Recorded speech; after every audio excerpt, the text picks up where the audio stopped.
how to buy a Remittix token. So this token came under the symbol of RTX. So before it starts, this is not financial advice. I'm not professional or economic expert.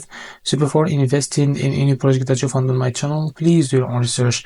So as you can see, this token is available on the screener. To be able to buy this token, go to Orca. So as you can see here, just go to this website. Now connect your wallet for that. So this token is under the Solana network. Now for that, I will connect my Phantom wallet. Select your Phantom wallet. Click on connect wallet.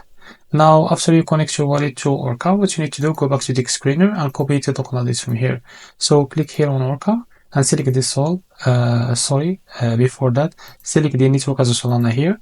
Now click on here and paste the token address. So this is our token, click on it. Click on continue. As you can see, this is our token. Now here, select the token that you want to buy with, for example, USDC or Solana, or any token that you want to buy with. For example, if you select the Solana, make sure you have enough Solana on your wallet.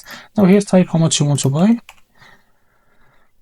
Now, as you can see here, you will be able to see how much you receive. After that, click on trade and you will be able to buy this token on Orca or on your wallet via Orca. So this is how to buy RTX token. If you find this very helpful, please like and subscribe. See you in the next video.